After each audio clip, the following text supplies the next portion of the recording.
Hello friend. இன்றைக்கி நம்ம என்ன பார்க்க போகிறோம்னா மட்டன் சுக்கா பண்ண போகிறோம். அதுக்கு தேவையான மட்டன் எடுத்தாச்சு. அதில் மஞ்சப்பொடி, மிளகாப்பொடி, உப்பு மூணையும் போட்டு ஒரு குக்கரில் இல்லையோ ஒரு குக்கரில் வச்சு தேவையான இந்த தண்ணி, அந்த மட்டன் முழுங்குற அளவுக்கு தண்ணியை ஊற்றிக்கிட்டு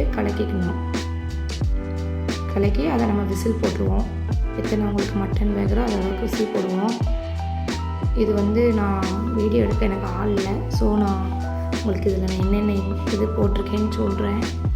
அதில் என்னெல்லாம் போட்டிருப்பேன்னா மிளகு 1 ஸ்பூனு, சோம்பு 1 ஸ்பூனு, அப்புறம் ஜீரகம் 1 ஸ்பூனு, அப்புறம் கொஞ்சம் பட்டை, அப்புறம் 3 ஏலக்காய் இதெல்லாம் போட்டு அரைச்சிட்டு பொடி உள்ளி பல்லாரினாலும் போடலாம். பொடி உள்ளி போட்டால் ரொம்ப டேஸ்ட்டாக இருக்கும். அதனால் பொடி உள்ளியை எடுத்துக்கோங்க கொஞ்சம், இந்த மட்டனுக்கு தகுந்த மாதிரி. இதெல்லாம் போட்டு அங்கே நம்ம ஒரு தனி மசாலா நம்ம அரைச்சி வைக்க போகிறோம். ஒன்றா எடுத்து வச்சேன், டைம் இல்லை எனக்கு, அதனால் நானே உங்கள்கிட்ட வாய்ட்டே சொல்லிடுறேன். பட்டை, மிளகு, கிராம்பு அதெல்லாம் போட்டு அரைக்கணும்.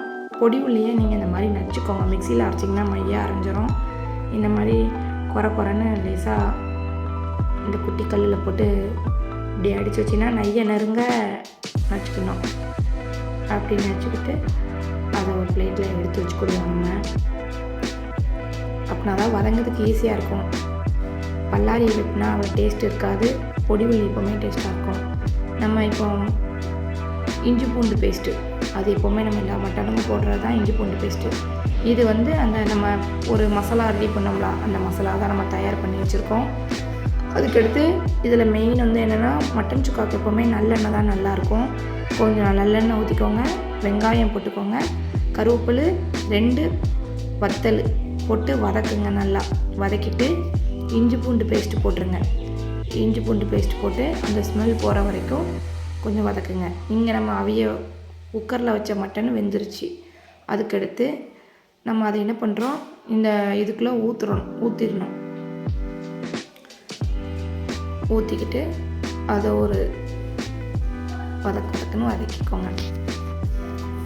ஏன்னா நம்ம உப்பு இதிலே போட்டு பண்ணிட்டோம், அதனால் உப்பு இருக்கும். உங்களுக்கு உப்பு இல்லைன்னா தேவையான அளவு போட்டுக்கோங்க. இதை வதக்கிட்டு கொஞ்சம் அடுப்பை நம்ம மிதமான இதில் வச்சுக்கிட்டு நம்ம அரைச்சி வச்சோமே ஒரு மசாலா, வேறு எந்த மசாலாவும் போடக்கூடாது. நான் சொன்னேனே பட்டை, கிராம்பு அந்த இதை பொடியாக அரைச்சிக்கணும்.